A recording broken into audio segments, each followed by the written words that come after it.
starting right now on ABC's This Week.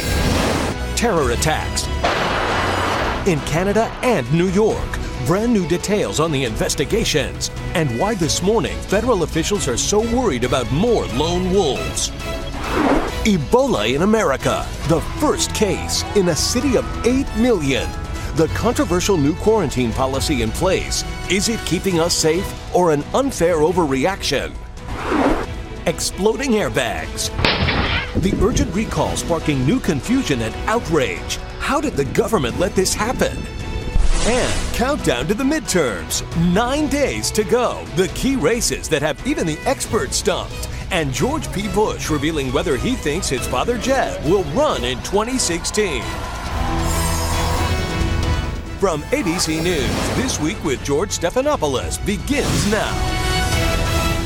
Good morning. I'm Martha Raddatz, and as we come on the air, new details about Ebola in America. A fiery new debate. Is it fair to order mandatory quarantines for healthcare workers returning from the hot zone? Or is it an overreaction? The debate exploding this morning after one healthcare worker says she was treated like a criminal. Plus, brand new information on the condition of that American doctor who has Ebola. ABC's Lindsay Davis is tracking it all for us in New York this morning. Healthcare worker Casey Hickox, the first high-risk traveler automatically quarantined in New Jersey, has tested negative for Ebola, but remains under mandatory quarantine. In an open letter to the Dallas Morning News, she says she was treated like a criminal when she returned home from treating Ebola patients in Sierra Leone. Of her arrival at Newark Airport, she writes, "I sat alone in the isolation tent and thought of many colleagues who will return home to America and face the same ordeal." She says she was held for 6 hours, grilled by officials, and given only a granola bar and water, detained even after her temperature was taken at a healthy 98 degrees. On Saturday, New Jersey Governor Chris Christie responded. "I'm sorry if in any way she was inconvenienced, but the inconvenience that could occur from having folks who are symptomatic and ill out amongst the public is a much, much greater concern of mine." Late Saturday, Florida joined Illinois, New York, and New Jersey, all now imposing their own mandatory 21-day quarantine, far stricter than the federal requirements for high-risk travelers entering the U.S. Ashoka Mukpo, the freelance journalist who recovered from the virus, says the quarantine policy threatens those on the front lines of the fight against Ebola. So to do anything that makes it more difficult for those people to go is not the right thing to do right now. Hickox is one of 4 people in the New York area now quarantined by state order. Another, Morgan Dixon, seen here returning late last night to the Harlem apartment she shares with fiancé and Ebola patient Dr. Craig Spencer, who's still hospitalized. Hickox's attorney tells ABC News they believe the state's quarantine policy infringes on her liberty interest, and they're preparing to challenge it. Martha.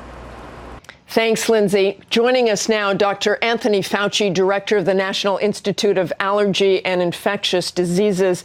Dr. Fauci, I want to go straight to the issue with this nurse. She was kept in a tent. She writes in this editorial, I am scared. I am scared about how health workers will be treated. No one seemed to be in charge. No one would tell me what was going on and what would happen to me. Is this how people are being trained to deal with people?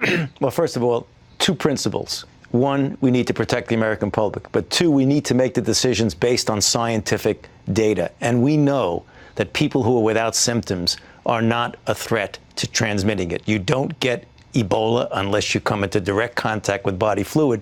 So there are things that we've got to be careful. Which Governor Christie even said she was symptomatic and ill. She wasn't No. symptomatic and ill. And the point is, the scientific evidence is what needs to drive us. You appreciate the fears of the American people, but you don't want to have a policy that would have negative unintended consequences. So how did this happen? How did this healthcare worker come in and be treated like that? I cannot explain that, Martha. I can just tell you that what we want to do is to make sure, first, protect the American public, but do so based on scientific data. And we keep repeating over and over again, the scientific data tells us that people who are without symptoms, with whom you don't come into contact with body fluids, are not a threat. They will not get infected. What's your reaction to this mandatory quarantine then in New York and New Jersey? Well, as a scientist and as a health person, if I were asked, I would not have recommended that.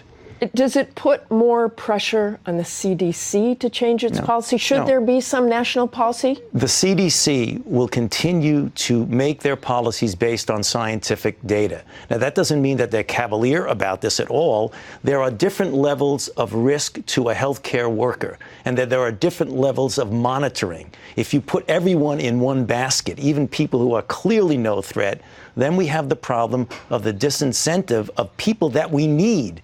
Let's not forget, the best way to stop this epidemic is to and protect America is to stop it in Africa. And you can really help stopping it in Africa if we have our people, our heroes, the healthcare workers, go there and help us to protect America. We can't lose sight of that. Well, let's go back to this week. And we saw Nina Pham released. We saw her hugging the president, clearly to send a message. Right. But at the same time this week on Friday, Deborah Berger, a co-president of National Nurses United, testified that the new CDC guidelines were still unclear, especially the protective equipment. She said the lack of mandates and shifting guidelines and reliance on voluntary compliance has left caregivers vulnerable to infection.